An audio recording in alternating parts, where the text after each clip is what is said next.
Hello, everybody, and welcome to The Scares That Shaped Us, a podcast about horror writers and the stories that made them. I'm your host, Matthew Jackson, and we have another banger for y'all this week. Eric LaRocca is here to talk about his new book, At Dark, I Become Loathsome, and to dive deep with us into the horrors and wonders and pleasures of Clive Barker's The Hellbound Heart and its film adaptation, Hellraiser. It's a really good chat. I hope you all enjoy it. But first, I wanted to recommend a couple of things to y'all. I have been on a werewolf movie kick because Wolfman is coming out as I record this. Actually, I'm about to head out to a press screening of Wolfman. Fingers crossed I have a good time. And because Wolfman is coming out, I'm watching a lot of werewolf films for sort of retrospective reviews and write-ups and things like that. And I'm discovering some stuff that I didn't really know about before. One thing I discovered over the weekend was a film called Ginger Snaps Back, The Beginning. Now, if you know werewolf stories, you probably know Ginger Snaps. Ginger Snaps is a teen girl coming of age werewolf horror film released in 2000, starring Catherine Isabel and Emily Perkins as two sisters obsessed with death and darkness, who then find death and darkness at their door when one of them becomes a werewolf. It's a great film. It doesn't need me to recommend it because it's already out there and everyone knows. There were two follow-ups to Ginger Snaps. One was a direct sequel called Ginger Snaps 2 Unleashed, but that same year in 2004, they released this movie called Ginger Snaps Back, and it's a prequel, but it's not a prequel in the traditional sense. Like, it's not necessarily explaining where the werewolf from the first Ginger Snaps that created the problem to begin with came from, but it is going back roughly 200 or so years to the early 1800s and a fur trading outpost in colonial North America, where these two sisters, Ginger and Bridget, again played by Catherine Isabel and Emily Perkins, show up in the midst of this series of killings, which may or may not be a werewolf, and then one of them gets bitten, and they have to deal with the consequences of that. It is a little bit of a retread of some of the themes of the first Ginger Snaps, but it's so fun and so beautifully done. It's a fairly low budget film, but the production values are very, very solid. Catherine Isabel and Emily Perkins are great in it, and it does some wonderful stuff because they're at this outpost and they're all sort of barricaded in. It does this kind of paranoia thriller thing, like John Carpenter's The Thing or Philip Kaufman's Invasion of the Body Snatchers. It's really fun. It's out there. If you've never seen Ginger Snaps Back and you love Ginger Snaps, check it out.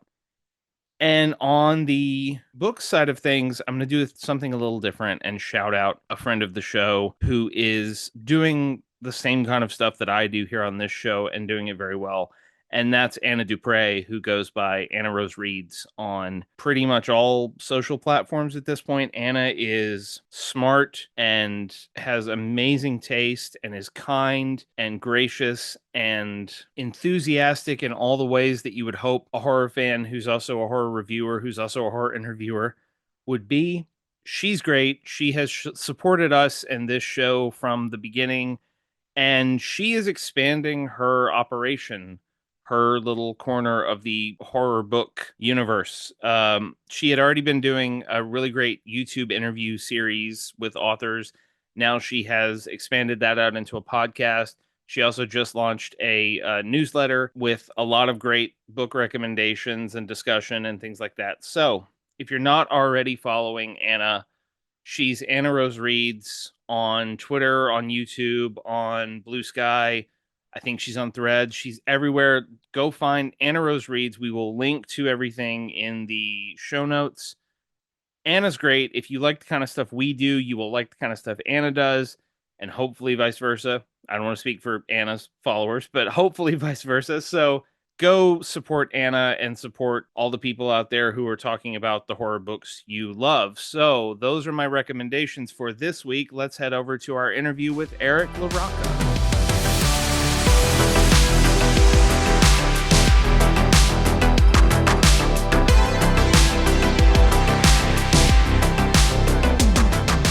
Joining us this week on The Scares That Shaped Us is one of my favorite rising stars in horror. In fact, I think we can just call him a star at this point. He is the author of amazing, terrifying stories like Things Have Gotten Worse Since We Last Spoke, This Skin Was Once Mine, and this year's At Dark I Become Loathsome, which is in bookstores everywhere January 28th. Eric LaRocca, welcome to the show.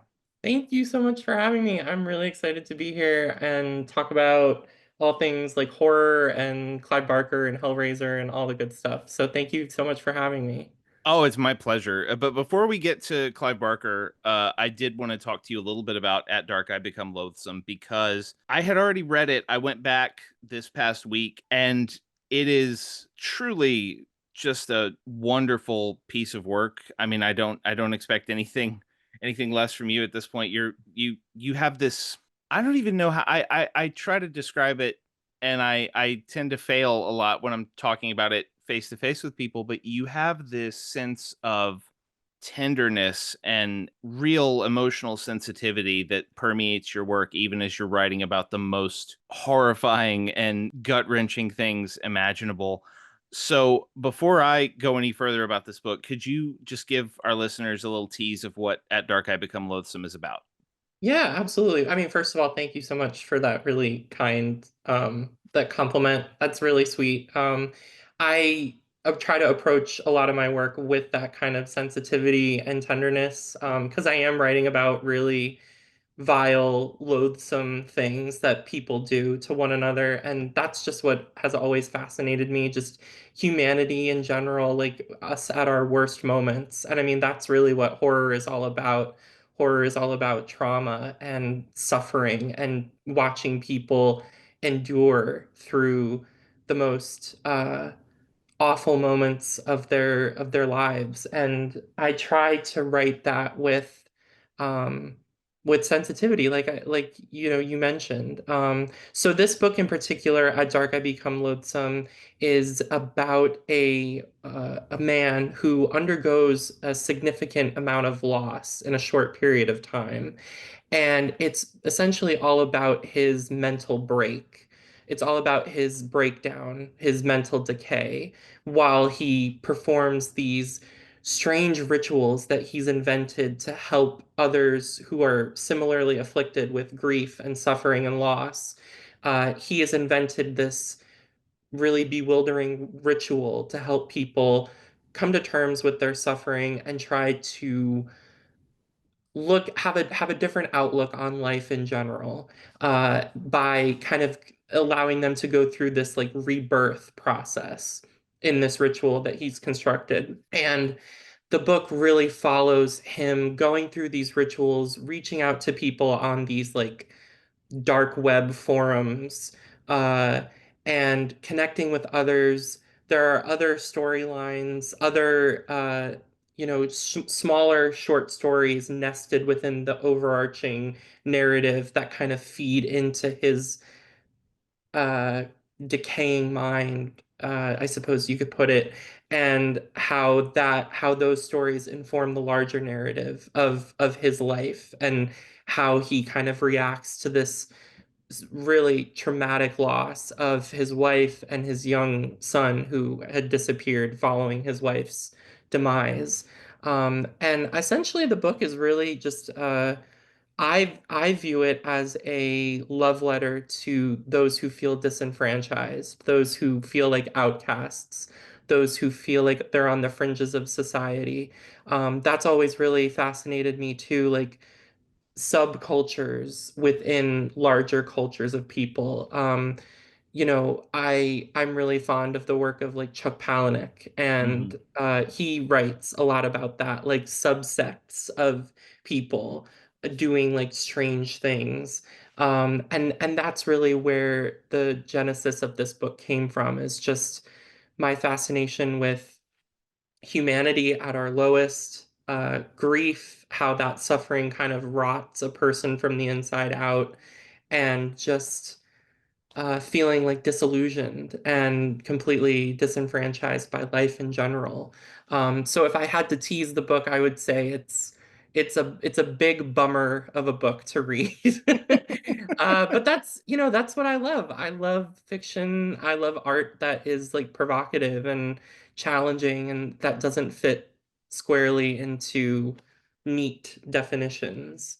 I'm really fascinated with work that is subversive and difficult to categorize and just really beguiling. So I hope that that book is what I strive to create. You know what I mean? Yes. Yes. Well, I think it is, and I want to talk a little bit more about. Obviously, I think when we get to our topic today, we'll talk more about these ideas because that's a pretty overarching theme in that stuff as well. But one thing I wanted to ask you is, I've said this before, but I feel like you and Haley Piper are in a constant competition to see who can come up with the best title. Yeah. The two of you have this very poetic way of approaching titles, Totally. and uh, in this book in particular, the title "At Dark I Become Loathsome" is a mantra that kind of recurs throughout the book as Ashley, your protagonist, goes through what he's going through. How important is a title to you in terms of pinning down what the work is? Is it something that comes early? Is it something that you only really arrive at the end?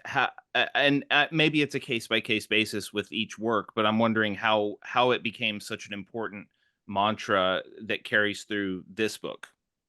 Yeah, absolutely. I mean, first of all, I love Haley Piper, love her work, and I feel like you're right. We are like in a competition of like who can come up with like the cooler, more like affecting title. And it's awesome. I love her titles, and I think they're really mesmerizing and really captivating. Um, as far as titles in general, titles are very important to me. I It does vary on a case by case basis, so I do find myself really thinking a lot about titles prior to conceiving what the book is even going to be about. I usually I have like a note. The note app on my phone is just filled with like these really poetic sentence titles that I just like come up with when I'm just doing the most random things. Like I could be like washing the dishes or doing like chores around the house, like, and I'll just think of, a really strange, like bewildering sentence, and I'll be like, oh, that would be a great title for something. And I'll just write it down in my notes. But as far as At Dark I Become Loathsome, like this novel in particular, the title was like fundamental to what the book was going to be about. And uh, just backing it up, I was approached by Norman Reedus's team I was commissioned by them to write this book. And which was like insane when that happened. Like it was so amazing when his agent like reached out to me and was like, "Yeah, Norman's a fan of your work and would love to collaborate with you on something." And I pitched them a couple ideas and we landed on this one. And at the time, it wasn't titled anything. It was just a concept I had had. And I really was thinking about like what this character was, and I really wanted this to be like a character study more than anything else. A lot of my books I feel like have been really plot driven, and maybe, character is super important to me, but a lot of my pieces, especially my like shorter works, my novellas, I feel like they've been very plot heavy, plot focused. And I wanted this, like I said, to be a really kind of intricate character study of Ashley and how he essentially has this like major fall from grace and how he kind of devolves into this really just unsavory person that is doing these awful things, but is like justifying it in some way in his mind. Mm, And I thought about the book I'm Thinking of Ending Things by Ian Reid. mm, And I mean, that title is just like one of my favorite titles of all time. And I thought, like, man, like, I really need something provocative and alluring like that title. And it really, I can't even describe it to you. Like, it just sort of came to me like overnight. I don't know if I woke up with this title or if it kind of just kind of crept into my mind throughout the process of like defining his character and defining certain plot points that I wanted to address. And um but like the word loathsome really stood out to me, and it really wasn't until I had this title that I thought At Dark I Become Loathsome that I was like, yeah, this is the heart of this book. Like At Dark I Become Loathsome. That is really like the crux of what I'm trying to convey with this novel. And it really wasn't until I had that major moment of that epiphany where I was like, this is what I want the title to be, this is what I want the vibe of the book to be, that I was able to really start writing it. Because prior to coming up with the title, I had like an outline. I had I always outline my projects before I start writing them, but I didn't have a real grasp on Ashley completely as like a character. And it wasn't until I had this mantra that he could repeat over and over again throughout the book, like a refrain kind of, that I was like, oh, like what the book I want it to be. I want it to like hammer people in the head with this like horrible, like vile depravity, you know? And that's essentially when the book kind of came to life for me. And it wasn't too long after I had submitted the proposal to Blackstone that I came up with this title in particular. Um, but this title, I feel like titles in general are really defining moments when you conjure a title that really suits the narrative, that really suits the characters, the world that you're trying to create. It happened very similarly with Things Have Gotten Worse Since We Last Spoke. Like I had the concept of what I wanted to do. I knew I wanted to write a novella about two people who were not communicating effectively with one another online, and essentially one harms the other without actually physically harming them. I Mm-hmm. wanted the book to be about that completely. And it really wasn't until I had that phrase, things have gotten worse since we last spoke, that I was like, okay, now I can start writing this. So to answer your question, like titles are super important, and but it's a very like organic process for me. Like I have to kind of outline and like dip my toes into the world first, see what I'm playing with, and then kind of build like the mantra, the title, whatever, from the bones of what I'm trying to salvage. Yes. Um, I want to ask about this is I believe your second published novel, Yes. correct? Yeah. So you came up through novellas. Everyone started to know you from Things Have Gotten Worse Since We Last Spoke, and You've Lost a Lot of Blood and things like that. Yep. Uh, but even your novels so far, I don't want to like pin you down as like, oh, Eric writes short books, but your novels are very streamlined in terms Yeah. of what they convey. And you talked in teasing out the book about all of these themes and ideas that you wanted to play with in it. And they're all there for the listeners. They're all there, and they're all detailed and nuanced and everything you would want, but it's still a very slim book. And I'm wondering, is the economy of a book important to you? Do you think in terms of like, I need to keep this slender and short, or is that just sort of how your imagination works? I think it's a mix of both. I don't think too much about the reader when I'm writing what I'm writing. Because in all seriousness, like I appreciate the readers. I love the readers that support me in my work, and even the readers that read my stuff and don't like it. Like I appreciate all of them. But I don't really think about them a lot when I'm creating, because I feel like to pander to a specific kind of audience is to be like is to it's a detriment to your own art. And I'm going to create what I'm going to create regardless of what people want and expect from me. And because I'm an artist, like I want to create art. I want to create challenging, disturbing, provocative art.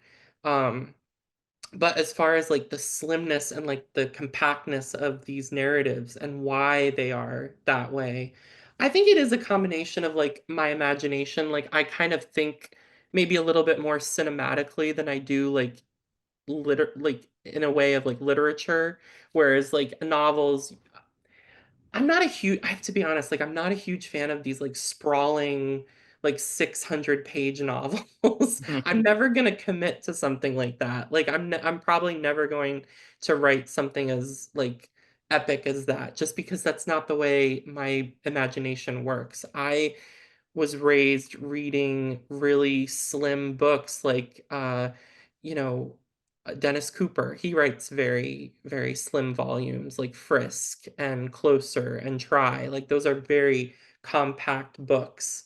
And I appreciate that. I appreciate that it's not too much of a time commitment to read, and it's also it's fulfilling in a lot of ways because you read the story that say Dennis Cooper has written, and you feel a sense of satisfaction after having read it with the nuance that he applies to certain characters and certain developments throughout the story.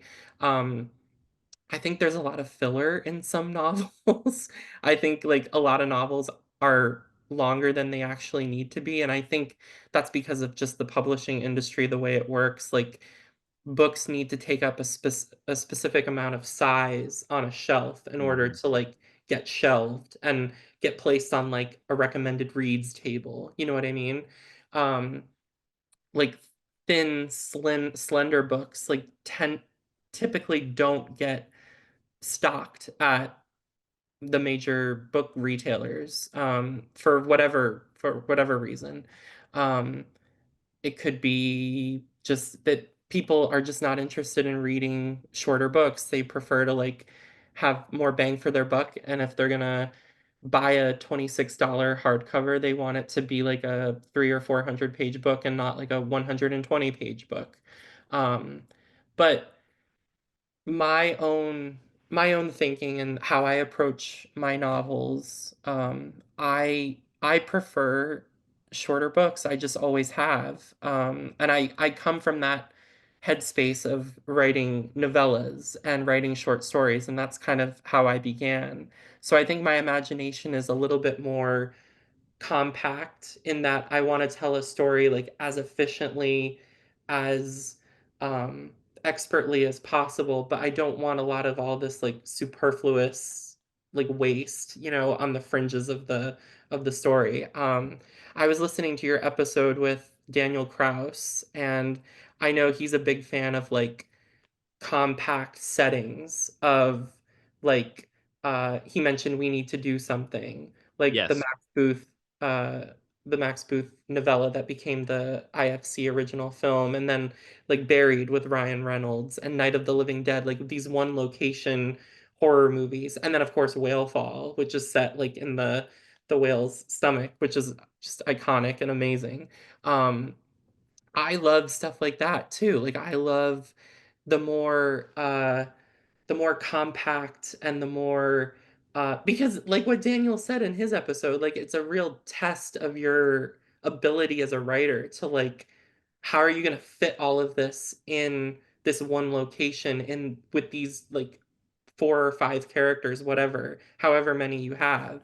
um I just and I also like I should also clarify, like I grew up writing a lot of plays, like a lot. I was Mm. a playwright like growing up. And for a while I thought like I would move to New York and work in theater and try that, and didn't work out.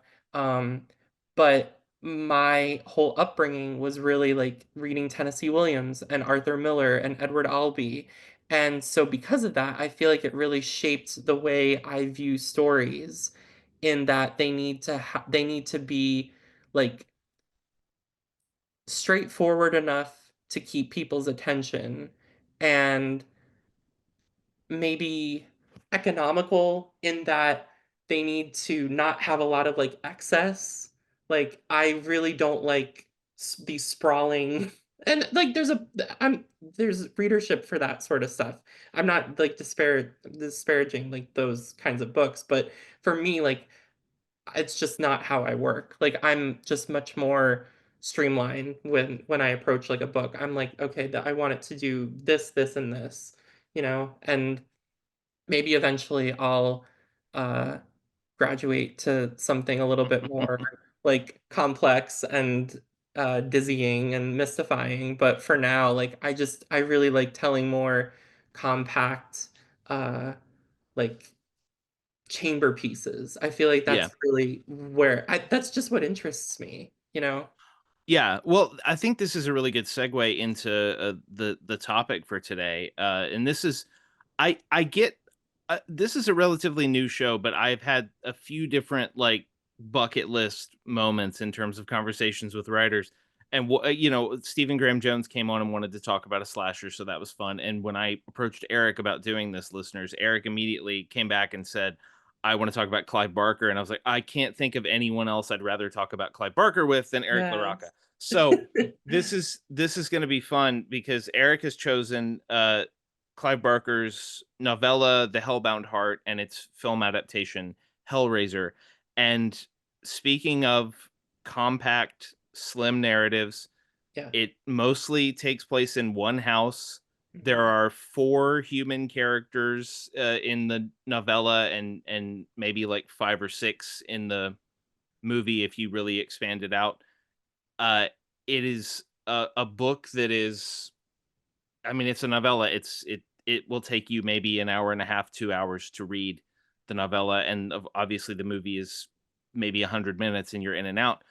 Um, I want to start by asking you what your first memories are of this story. Did you come at it from the movie first? Did you come at it from the book? Or what was it like for you getting hit with this Yeah. amazing piece of imagination for the first time?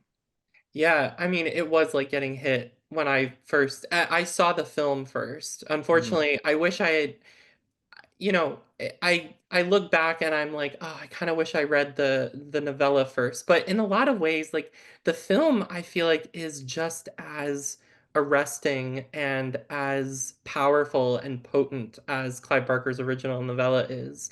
Um, and yeah, no, I first encountered this film, Hellraiser, in high school and was just completely blown away by it. I mean, it rewired my brain in a lot of ways. Like it was like, holy shit, like you can show this stuff on film and people are into this kind of horror, this kind of icky, just gross but slightly erotic body horror.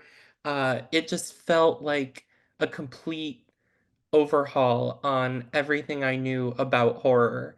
Mhm. Because prior to encountering Hellraiser and Clive Barker, and then a lot of like the splatterpunk authors like Poppy Z. Bright and Kathy Koja, um, prior to encountering those authors, I was reading and watching a lot of more like gothic literature and films. So like my parents knew that I was really interested in horror growing up and they encouraged it, but they didn't really want me watching the really hyper violent, very hypersexual material that was coming out in like the early 2000s. So like stuff like Hostel and High Tension, even though like I love that stuff now, they didn't really want their like 9-year-old kid to like watch that stuff, which is understandable. I get it. Like, they had to be parents. And yeah, so I was raised kind of watching the more like neutered versions of horror in that I shouldn't even say neutered, but like the classics of horror. So like I was watching like House of Frankenstein and Mm. Dracula and all the Universal monster movies from the 1930s and 1940s. And I mean they're beautiful. They're stunning works, black and white. Beautiful gothic castle sets and okay acting, not amazing acting, Yeah. unless like Boris Karloff is involved. Like I love Yeah. Karloff. Um, but yeah, so prior to encountering Hellraiser, my vision of horror was very much like the romantic gothic vibe. And Hmm. encountering this film and then eventually the novella, which I read kind of like immediately after watching the film, I was just completely blown away at, I mean, not only like the level of audaciousness of the story and like the imagination in general, but also like how homoerotic the film was and how like just sexually deviant everything was in the film. And I know that there were elements that they actually had to cut because of like the censors in the UK at the time, Hmm. like 1986, 1987. So encountering Hellraiser was definitely a very, very formative moment for me. Like, just not only as a creator, but like as just a human who loves dark, macabre art. And I remember trying to show this film to anybody that would listen, like all of my friends. None of them were interested. Maybe a couple were. I remember I took like a film class in undergrad in Connecticut. And we had like an option. There was one point in the curriculum where we could like choose what movie we wanted to show the class, or for like uh we were on like the section of like best editing. And I think that there is some like really good editing choices done in Clive Barker's Hellraiser film. Like I feel like the editing is really crisp and like coherent and really interesting. Especially when Julia is like kind of descending into that really gritty rabbit hole of just like murdering people for Hmm. Frank's regeneration. I feel like the editing there is really strong. And I tried to get us to watch Hellraiser in the class, and we did like a class vote, and Hellraiser lost by like 2 points. So we ended up watching like Silence of the Lambs, which is, just as good. Still a great film. Uh, Yeah. but yeah, Hellraiser for me is just like the ultimate, and I rewatch it so much. Like I look to it constantly for inspiration and like validation as someone writing like transgressive queer material. I can't believe a film like that exists, to be honest, because it's so fearless in what it does, and it's so audacious and so brilliant. And it's not a perfect film. There are elements of it that maybe were explored a little bit better in the novella, and I know that they did run out of like their budget toward the end of the film, so certain elements from the end were kind of like hastily thrown together. um, Hmm. you know, but what can you do? So yeah, I mean, my experience encountering that film was just so powerful, and then reading the novella equally just as powerful, with like, wow, you can publish this kind of stuff too. Because like I said, like I wasn't really reading the splatterpunk stuff yet, and once I got to Clive, it was like a whole world just completely opened up for me, and I was like led to, like I said, like Poppy Z. Bright and Kathy Koja, David J. Shao, like just so many amazing splatterpunk authors that paved the way and wrote really nasty, visceral fiction that still is upsetting to read today. And I think that's Yeah. like such a testament to their ability as creators of really transgressive literature, is that it's still affecting to this very day. Yes. Well, I remember my first viewing of it. I was also in high school, like toward the tail end of high school, and I was not encouraged to watch horror as a kid. I've talked about this a lot on the show, but my parents were very much like, that's just going to freak you out, and then we're going to have to deal with you being scared, and it's better if you just don't experience things that scare you, because that's not. And by the time I had my own car and my own money from my part-time job, I was going to the video store every week and renting every horror film on the shelves. And Hellraiser was interesting because I don't remember why, but there was a girl I liked and she was coming over with a couple of other friends and we were going to watch a movie, and I don't know what it was that made me pick Hellraiser. I had never seen it before, but I was just like, we're gonna watch Hellraiser. And I honestly think it was one of those horror fans like to test people. Horror fans like to Yeah. say, like, okay, well, you still want to hang out with me after I show you this. Yeah.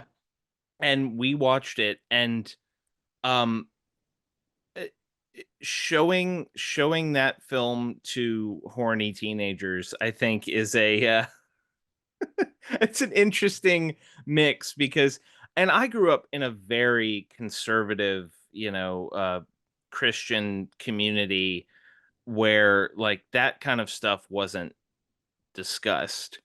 Yeah. And my then the girl I had liked, who became my first girlfriend at the time, was like her dad was a deacon in church and all this stuff. And so it was very like, we're not supposed to be watching this. This is kind of like forbidden knowledge that Yeah. we're taking in. And it hit me so hard, and the girlfriend fell by the wayside eventually, but that was, I think, my first introduction to Clive Barker. And I went out and immediately, like, I bought the Hellbound Heart, I bought Books of Blood, I found a used paperback of the Damnation game. I kept going through, and it really is. And this was 2004, something like that. So it even then was like, you can write this, that you can get this weird and this, and we're talking about Hellraiser, but if you crack open the Books of Blood and read something like Confessions of a Pornographer Shroud, you're just like, what? How did someone printed this? He thought of this and someone printed it, and now he's Yeah. like rich and famous. And the other amazing thing about that is, I'm talking about growing up conservative and feeling like I had this secret knowledge, is by that point Pinhead was a pop culture icon. Pinhead had been in music videos and on MTV and all this other stuff. So it really was, I think, a case of like, people don't know what they want until you give it to them. Yeah. But I want to go back to just the way this film hits you and talk a little bit about like the story elements and the narrative and how it approaches things, cuz I rewatched it a couple nights ago for the first time in maybe a couple of years, and I had forgotten how abrupt it sort of is. And you mentioned the budgetary constraints, and obviously you can't pack quite as much nuance into a 100-minute film as you can into a novella, but it starts so, Frank goes to this guy, buys the puzzle box, goes back home, is sitting in a room, opens it, and all of a sudden there are bondage monsters and weird light that seems to be coming from nowhere, and this strange, it just looks like a hunk of polished wood that has nails in it, and there are like bits of human flesh hanging off of it, and you're just sitting there going, what is happening? And Yeah. then the hooks come and you're like, did, hang on. It really is a staggering way to start a story. And I'm still so taken with how daring it is. Yeah, very daring. I mean, that kind of I really liked what you said about how it felt kind of like forbidden. Mm-hmm. It definitely feels forbidden, and horror in general. I love horror so much because it does feel forbidden. It feels like something you're not supposed to really watch or read. And a lot of people probably do think that. A lot of people, I've seen a lot of things online where people say like, "Oh, these writers of horror, they must be like deviants. They must be like secret deviants that are just like acting out their fantasies like in the books that they publish or the films that they make." And that's definitely like a talking point for people on the outside of horror who don't really Mm-hmm. understand the complexities of the genre and what attracts us to something repulsive, something like disturbing and transgressive. Because there is that pull, regardless. Even if you're one of those people on the outside of horror, you're still someone who probably slows down when you pass an accident. You're still probably someone who like rubbernecks when you're on the highway and you see an ambulance and you're looking to see like who's getting loaded into the ambulance. I mean, it's a very human, it's very, very indicative of just us in general as humans, like our desire to see the carnage and to see the brutality and see someone else suffering, someone else going through the worst possible moment of their life. There's something really attractive about that. I don't know how else to put it. It feels forbidden and it feels strange, it feels nasty, and but it's also like exciting in some way. And I think a lot of people don't acknowledge that, but I think they're afraid to like acknowledge that. But that's the truth of it. That's really like one of the truths of what attracts us to this kind of material. And with Hellraiser, I mean, like you said, it starts so abruptly with Frank going to the man in that market and acquiring the puzzle box, the configuration, and going back home and summoning the Cenobites. And it just is such an audacious film. And the novella is even more graphic in that like opening sequence of Frank summoning the creatures and the sexual acts that they kind of describe. And uh, it was one of those moments where I was like, wow, like you can publish this, like you can really like you can you can make this kind of art and people will hopefully uh consume it. And that to me, that's what I love about horror. That's what I love about just writing and creating art in general is being that catalyst for someone else eventually. So, like the way Clive Barker was for me, like that moment of like the light bulb moment of, wow, this is possible. I want to do that same thing. Like, I really yearn to be that same thing for someone else, like 10 or 20 years from now, encountering a book that I wrote or something, like that's just really, really exciting to me. So I'm gonna stray from our topic for a second and mention this because it's funny you said that because like I write horror fiction as well, and I encountered your work for the first time in October of 2021. It was right after I got married, and the reason I know that is because we did a sort of mini short honeymoon in New Orleans, and I was in this hotel room in New Orleans and couldn't sleep and was like, what have I not read that I need to be reading that I should? And Things Have Gotten Worse Since We Last Spoke was the book everyone was talking about. So I checked it out from the library, checked out the ebook and started reading and stayed up kind of the rest of the night reading Things Have Gotten Worse Since We Last Spoke. Wow. And it absolutely was. I'm not blowing smoke, I promise. It absolutely was one of those moments like, I didn't know you could do this in this kind of affecting way. So I think you're on your way, Eric, is what I'm Thank saying. you. That means a lot. Thank you so much for sharing that. Yeah, I mean, it really is one. I mean, there's a reason that that book went so big in terms of just everyone talk. You have to read this. You have to read this, and it brings me to an actual question about our topic, which is you mentioned this in the context of At Dark I Become Loathsome, and I think it shows up in a lot of your work. I mean, there's elements of it in Everything the Darkness Eats. There's elements of it in other novellas and short stories. You very often traffic in not just subcultures, but sort of the subcultures, the things that are way down Yeah. several levels if you really have to go searching. The novella, for those who haven't read it, expands on what Frank is doing and why he's doing it. You get a little more of Frank's point of view and how he found out about this box, why he wants it, what he's hoping to gain. And there's this wonderful evocative, like I had forgotten this when I went back and reread it. He sort of makes an altar for the Cenobites, and he Mhm. mentions like there's a jar of his own urine that he saved. There's a platter of severed doves' heads and Mhm. things like that he's been told you're supposed to leave as offerings for these creatures.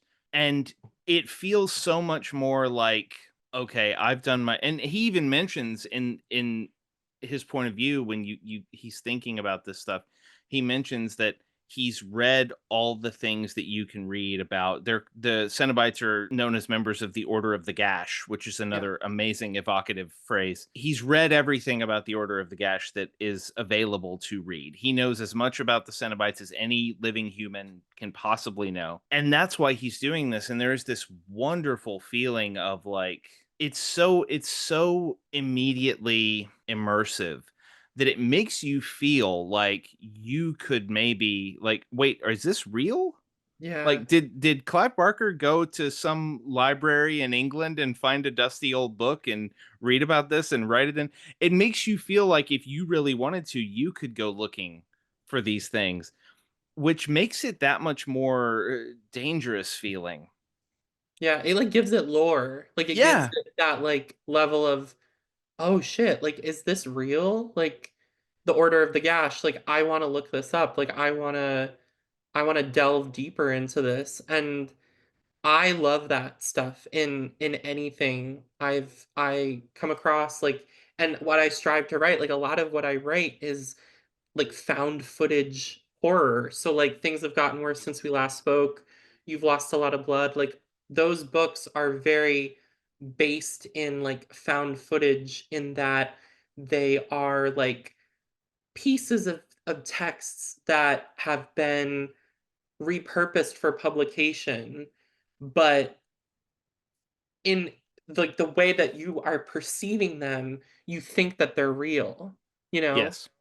Like that's the what I want you to think, is that I want you to think like Zoe and Agnes were real and this was like a real court or a criminal case against Zoe for like Mm-hmm. neglect or abuse or whatever.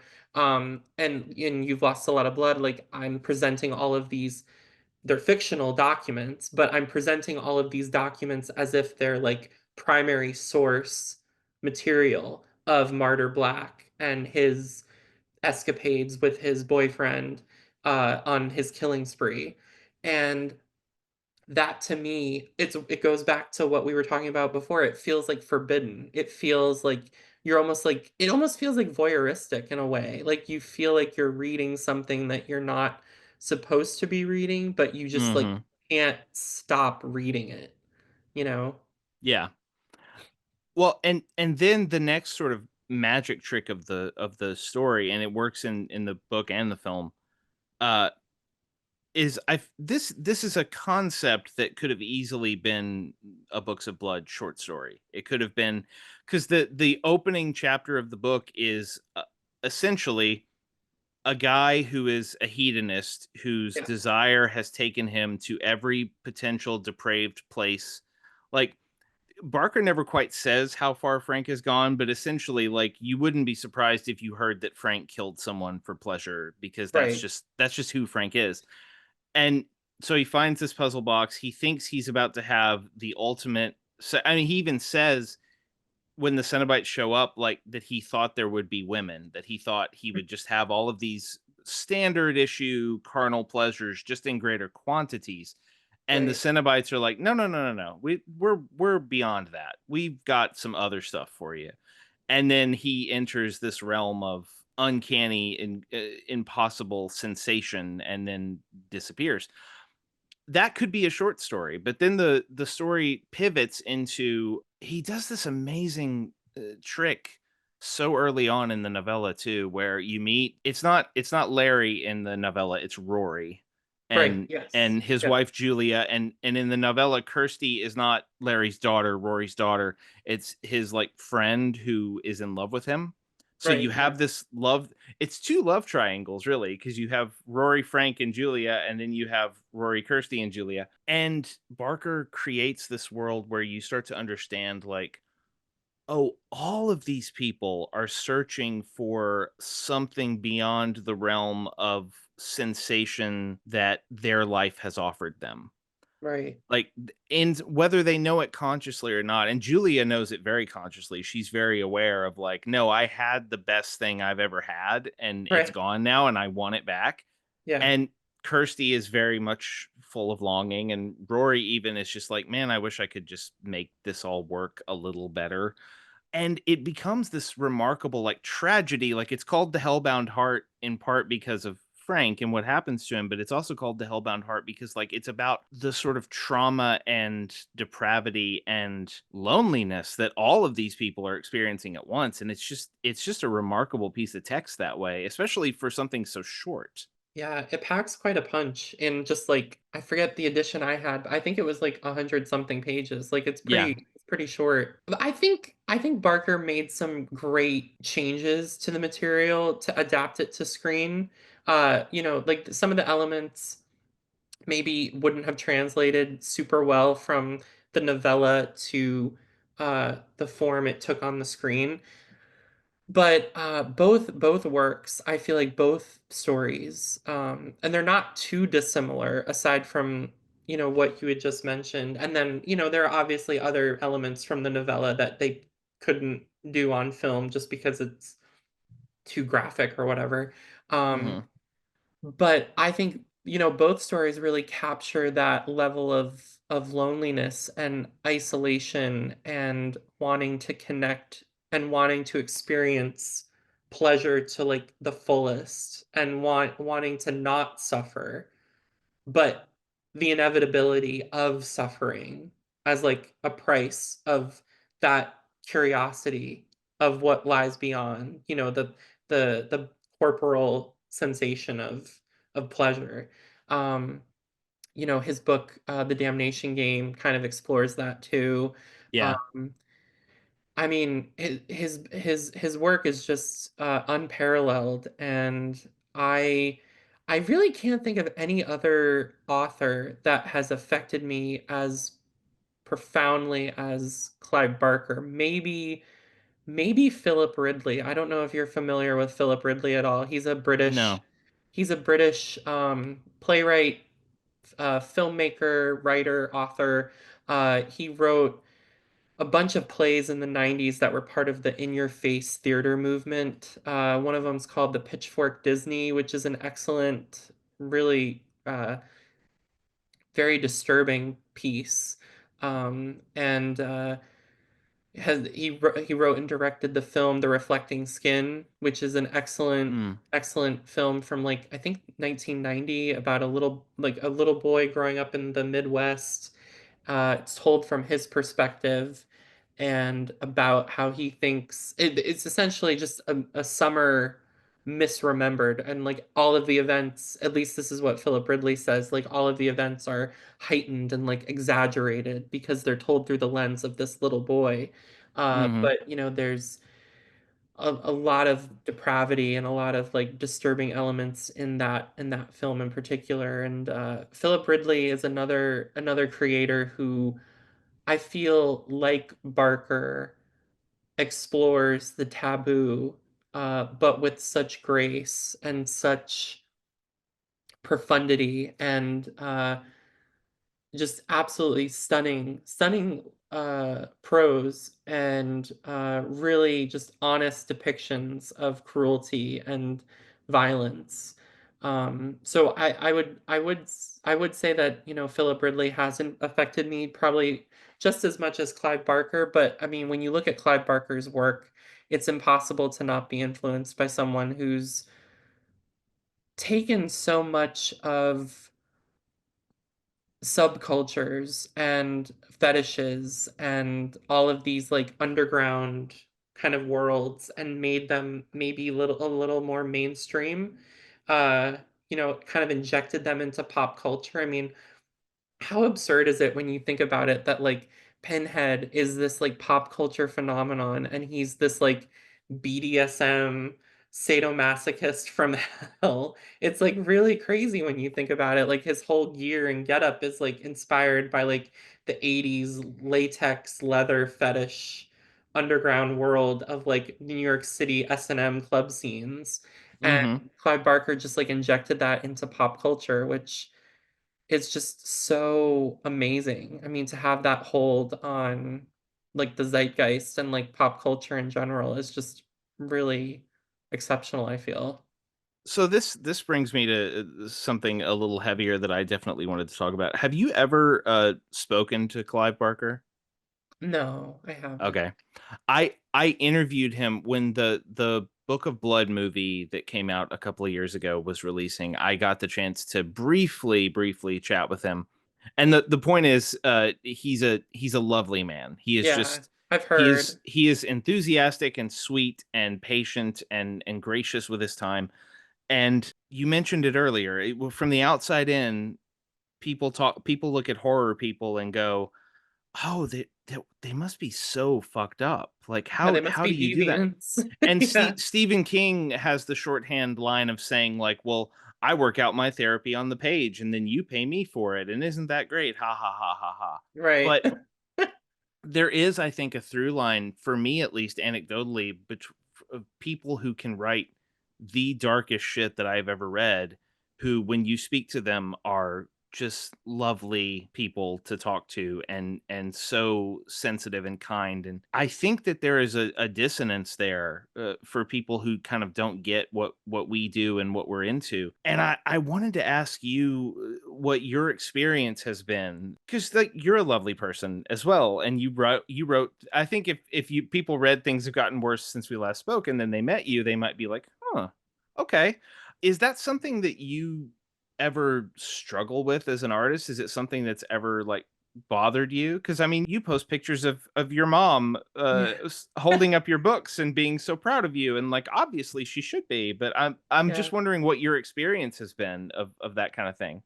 It's funny you mention that because the more the more my books have gotten kind of into the, like, I don't even know if you can call it like the mainstream, but like the more eyes on my stuff it's gotten me really like polarizing reactions from people, which is great. Like I love that kind of divisive uh crowd reaction from people. I think like a lot of my favorite work, a lot of my favorite writers and directors, they are very polarizing and they have, a lot of people that are really gung ho for their material, for the stuff they're putting out, and they have a lot of haters. They have a lot of people who don't understand what they're trying to do.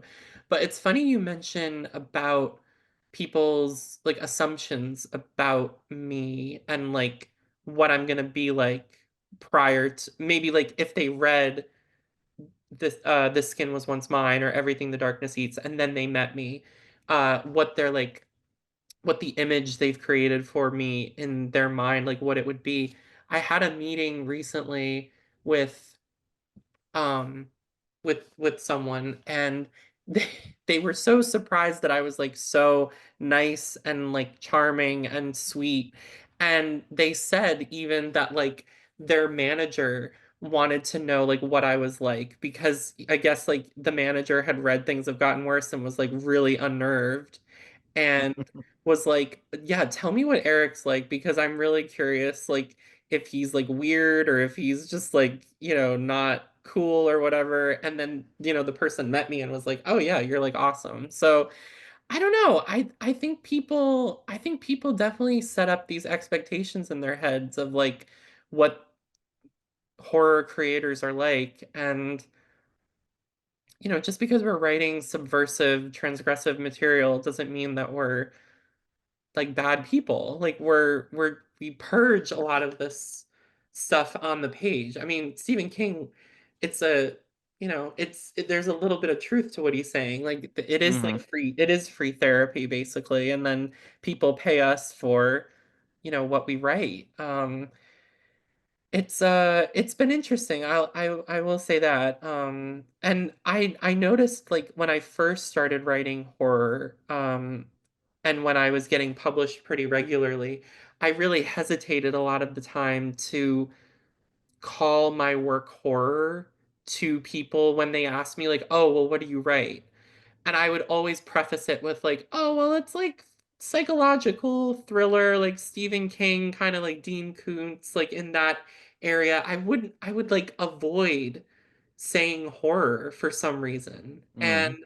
I think it's like that we're like so indoctrinated into this way of thinking of like horror is the other. It's like the the vile, the obscene, the thing that should not be named. Like there's something like off-putting almost about horror to some people, and we're afraid of that rejection. We're afraid of people thinking differently of us. But I'm at a point now where I've seen how special and satisfying horror can be and how cathartic it can be for people and for readers especially and for viewers like watching films. Um, I feel like horror has a unique opportunity to really bond people and bind people in their trauma and their suffering. And uh yeah, I feel I don't hes what I'm trying to say is I don't hesitate anymore. Like when asked like, oh well, what do you write? Like I immediately say like, oh, I write queer body horror. You know, like Mhm. I don't feel like any shame for that. And that to me is so rewarding because it shows like I've had this like internal growth almost to kind of get over the fact that there are some people who maybe will find that like distasteful or unsavory, but the work isn't for them. It's for the people who get it, you know? Yes.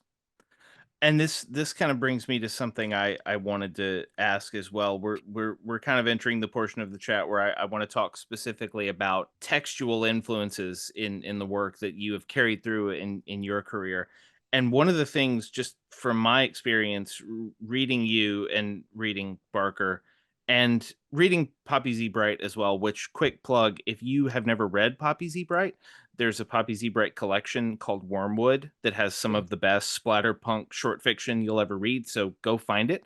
yes. Um, and I'm also thinking more broadly about. I mean, you mentioned Chuck Palahniuk, and he does this as well. David Cronenberg does this.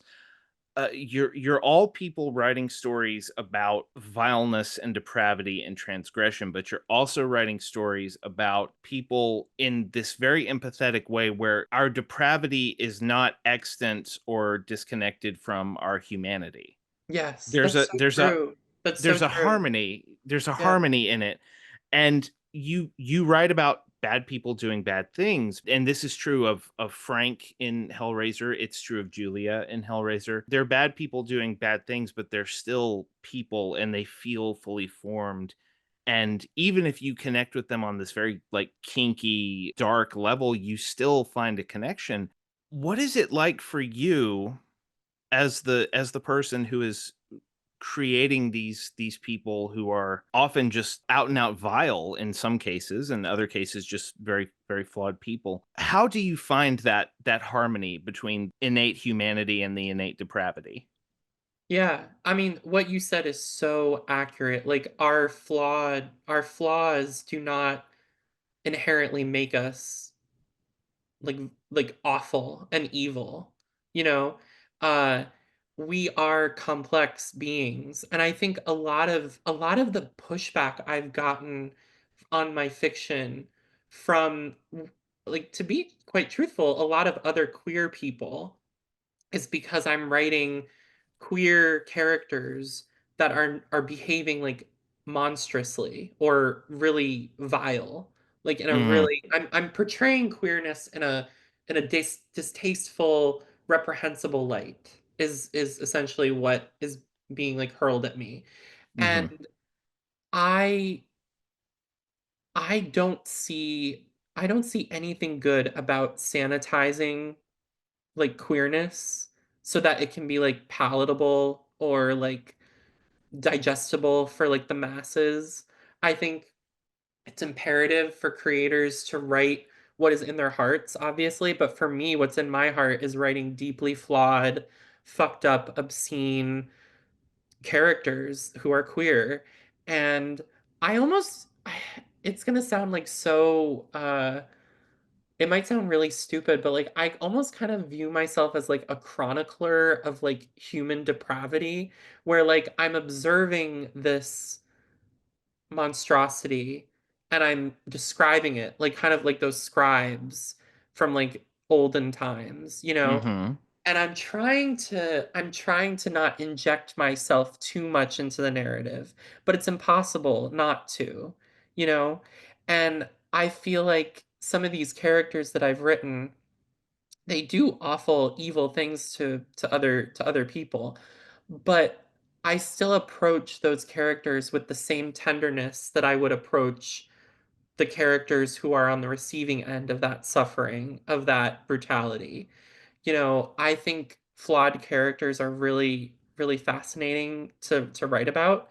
And Ashley in At Dark I Become Loathsome is a really reprehensible, disgusting character. And there were some elements that we had to like excise from the manuscript because my editors at Blackstone were a little like hesitant about Ashley doing some of the things that he was going to do in this book Mm, because they were afraid that people wouldn't like be willing to follow him.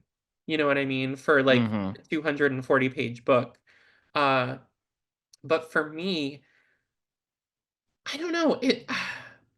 I don't necessarily need a character to be like likable. I just need to be invested in them in general.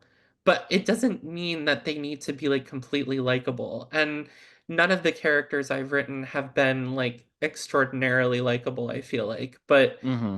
going back to your question about like how do I reconcile the humanity with the depravity, I think we're all capable, all human beings are capable of doing performing horrible things to one another. And I think that this book is a really I feel like it's an interesting exploration of these thoughts in our head, these like intrusions, these intrusive thoughts that we have. Like Ashley suffers a lot from like obsessing over certain things. And Mm-hmm. there's a difference between the thoughts and then putting them to action. You know, Yes. you know what I mean? Yes. And that's what this book essentially, what I would say it's really about. It's the difference between having these thoughts and thinking of yourself as like a loathsome, vile obscenity, and then the difference between that and then actually putting action behind what you're thinking about doing. There's a big difference, you know? Um, so. I suppose I don't know if that answered your question, but like that's kind of where I come at it from. Like, just like flawed beings are just really fascinating to write about. And I think I've drawn on a lot of inspiration from authors like Chuck Palahniuk and Clive Barker and Dennis Cooper, because a lot of those characters that I read growing up and, when I was in formative years, like when I was really learning how to write, I was reading these like really disgusting characters, and that's kind of my intake of what I wanted to create in my own work. So I want to follow up on a couple of things you said in there and kind of drill down a little bit because you mentioned viewing yourself as a chronicler of these kinds of people and these kinds of acts. And you also mentioned, the differences between thought and action. One way of looking at your work and as well as the work of people like Clive and Cronenberg and people like that is we all have those urges. We all have and Totally. they don't have to be I would like to murder someone. They could be like I'm going to steal that pack of gum in the checkout Right. line. Right. What if I just took it and ran out? What would they do? Or Yeah. something like what if I just slap this guy in front of me in the back of the head? What would happen? Right. So we all have those thoughts, and I think that horror fiction, like the kind that you write, is a you could look at it as I'm just taking that impulse and dialing it up to 11 so that Yes. you can and you relate to those characters because like okay well I've never wanted to ask someone to gouge their own eyes out with a apple peeler Right. but I have thought about like smacking the guy in front of me in the back of the head or something. The other way of looking at it, I think that is also really interesting. And when you said chronicler, this made me think of it as sort of the Werner Herzog approach of don't avert your eyes. Like you need to see the whole picture of humanity in order to fully appreciate it. And that includes the darkness, that includes the brutality, that includes the evil. Do you see it swinging one way or the other for you between those two poles, or do you think that they're kind of harmonious? I definitely think it's more in the Werner Herzog approach. Like, don't look away from the brutality. Don't look away from the darkness. Um, Kind of similar to what I mentioned earlier with slowing down to look and like rubberneck when you're like right by an accident, on the Hmm. side of the road. There is that impulse to look and see what happened. And some people might look away. Horror, I think Haley Piper says this quite a bit. Like horror is like a very honest genre. And it is a genre of honesty because it really asks us to take an unflinching look at the brutality, at the trauma, at the monstrousness of ourselves, of other people, of the world around us, and really acknowledge that things maybe things aren't going to be okay. Like maybe things are bad. Maybe bad things are going to happen.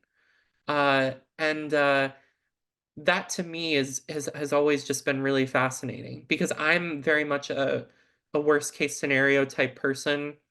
And I think a Hmm. lot of horror authors are the same way.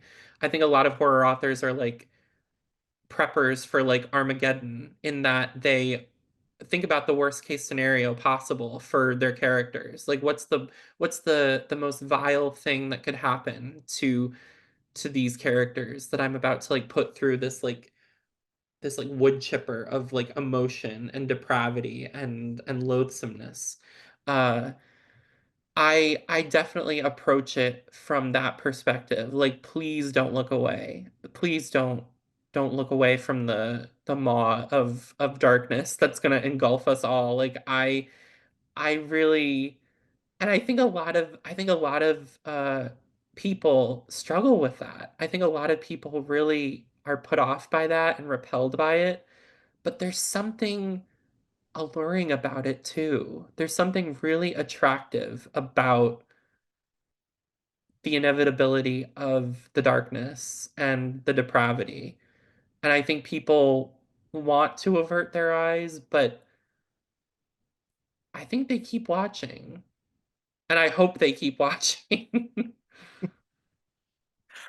I think that is an amazing place to wrap up this conversation because I was smiling when you said the maw of darkness that will engulf us all, and I think that that kind of sums up our feelings as horror fans. That there is something appealing about it. There is something Yeah, wonderful about knowing that you can stare that in the face and keep going.